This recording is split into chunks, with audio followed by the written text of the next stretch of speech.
Welcome back, my DIY nomads. How are you guys doing today? We are back again for another episode in the internal cloud that is the Boxer at the moment. I'm going to get the floors in today and a few other things.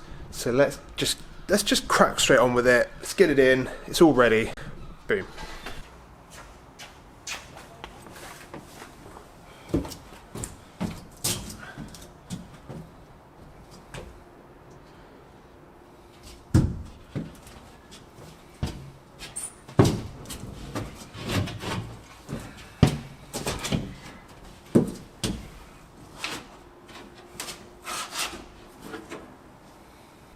So this is what I was mentioning in the previous video with I didn't tape up the bloody rubber seals, so I'm going to have to scrape all this back, which is annoying, and it's going to take a lot of time, but, you know, something I forgot. This is just one of the little extra jobs that you have to do with this spray foam. You have to make sure that you trim up these gaps so that the ply can actually fit up.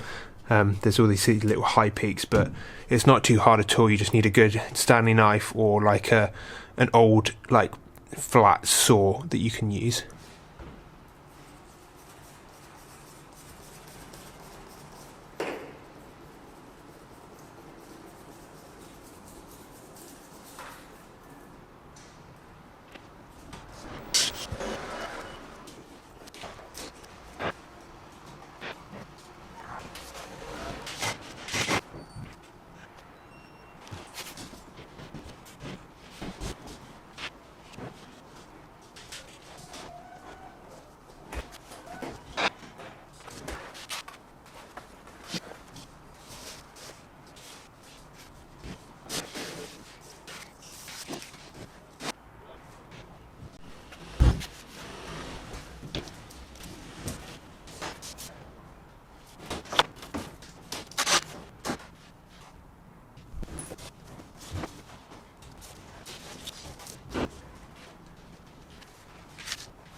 Floor is in.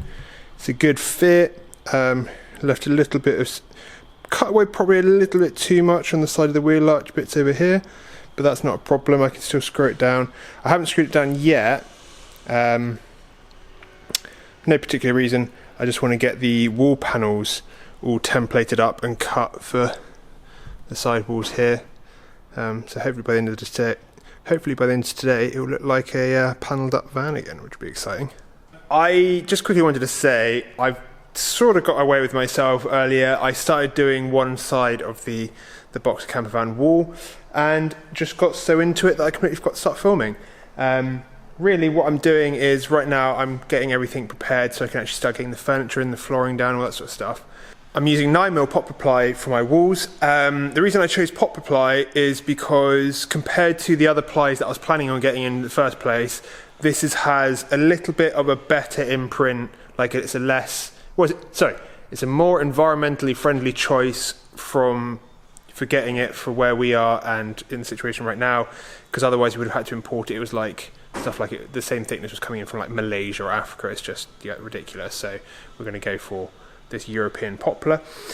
Also the advantage of it is that it looks like birch plywood. It's furniture grade and it's bloody light. So this whole wall section, which I'll show you more in a second, I can lift up with one hand. This stuff is amazing and it's strong enough to be furniture grade, which is just even more incredible. And as you can sort of see from the colour, it has like a very birch plywood look, which is great because I'm going for like this sort of lighter look.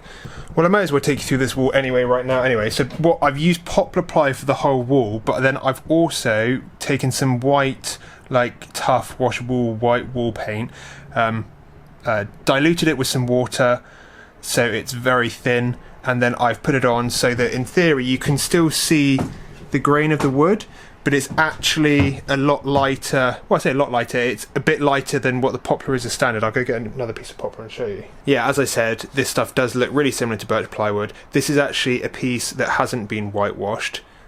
This is a piece that hasn't been whitewashed, and this is the wall that has been whitewashed. Is that you can see it's just a bit whiter.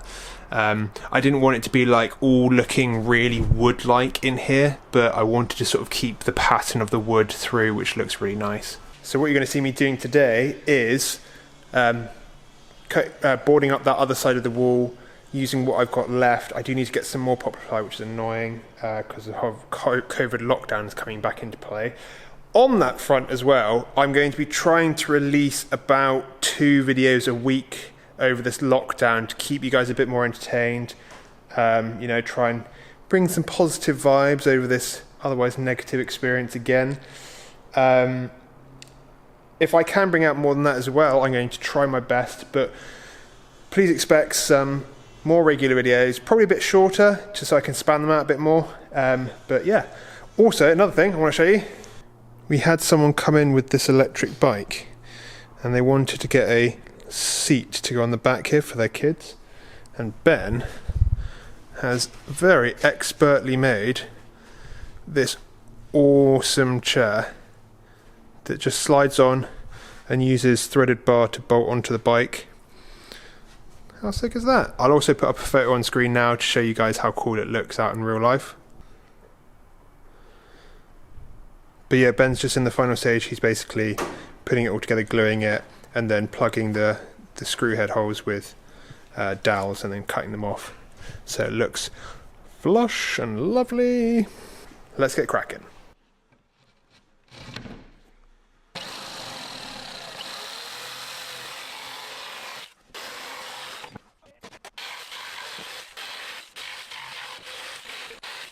Now I may have mentioned this before, but when cutting something, this is actually the back side of the wall piece that we're going to be using. I've got it on this orientation because all the cuts that I'm making are with either a saw or a jigsaw, where the cut is going up on the blade. So the jigsaw blade is going down and then cutting on the upstroke, and that's more likely to lead to well, actually this jigsaw is pretty good at cutting this stuff, but it's more likely to lead to edge splintering on the top side of your cut. So you want to make sure that you orientate your pieces to minimize the edge damage when you're machining them. So for instance, if I was jigsawing all this, but then a saw that I used was cutting the other way, so it cut on the downstroke, I'd probably look at templating the line that I need to on the other side, flipping it over and cutting it from that side, because the back side obviously doesn't matter too much about edge splintering and damage. You want the face of the ply that you're going to be seeing to be as clean as possible. I hope that makes sense. So as an example, I've got a little bit of birch ply here. This is the front side, so the face that would be on the inside of the van, the face that you would see, and then this is the back side that would be, you know, behind, obviously. So this jigsaw cuts on the upstroke, so if I was to have the front face up and cut along a line,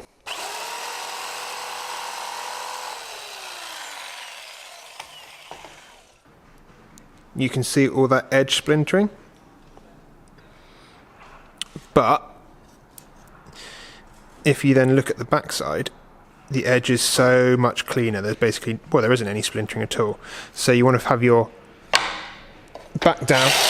So because this jigsaw cuts on the upstroke, you can see by the orientation of the teeth there, it cuts on the upstroke.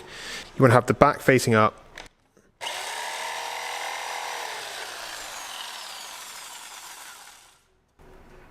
And you'll get much cleaner cuts. Also, that is going on a cross cut, but if you were to rip this piece,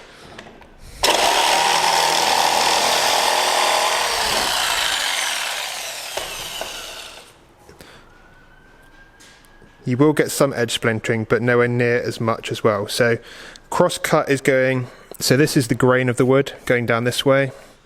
Cross cut is going across like that. Ripping is going sort of through the grain or with the grain.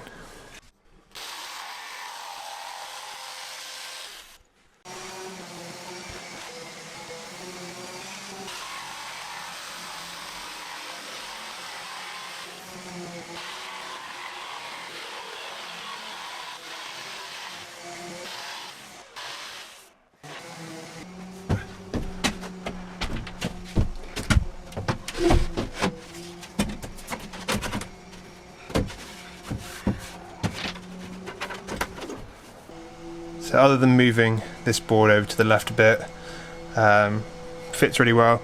It's why it just seems silly to not use the original ply bits of the van as templates, because you don't need to do any measuring at all. You just whack it on your new piece of ply, cut it out, and there you go.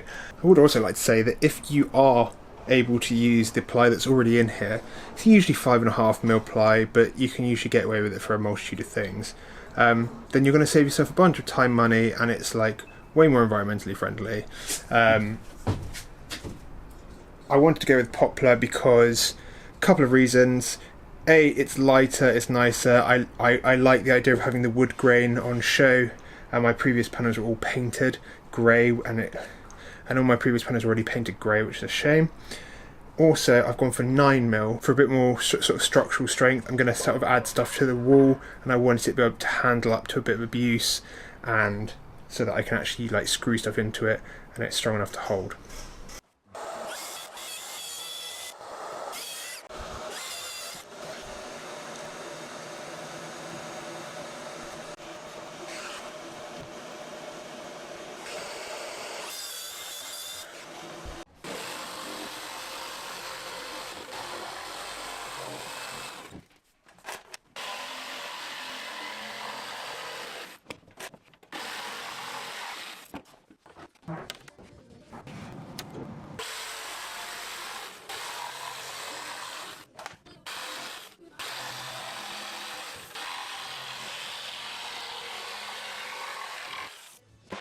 So a bunch of cutting and screwing later, and we have got 2 awesome Poplar ply walls. And I've just measured this distance from here, this wall to this wall, and it's 190 centimeters, which means that I can get a full length mattress along the width of the van, which is what I always planned to do. The only tricky thing is this corner. So the measurement of my bed comes up to roughly around this area here, and that's 135 centimeters, so for a full double. But I do need to, like my previous box, to get the frame to sort of slot into here and almost rest on this steel bit here, which means that I need to get a foam mattress to cut around this sliver. But it's not a major modification on either side, so I can still get like a normal double mattress sheet, and it'll just like fold around it, which is easy enough. There's still a long way to go to get the rest of this van panel up. I don't have anywhere near enough Poplar to do the back doors, the bulkhead, and the sliding door. I think I probably have just enough to get the sliding door done and maybe a few other little smaller areas. But other than that, I'm going to end the video here. I just want to say thank you so much for watching all my DIY nomads. As I said, I'm going to be trying to bring out a few more regular videos. I might sacrifice a little bit of the length of the video so I can bring them out more regularly over this other secondary lockdown. But I hope all of you are staying safe. I hope all you guys are healthy. And yeah, won't be long until we've got Christmas, which is just mad when you think about where this year has just gone. But yeah, I'll catch all you guys next time.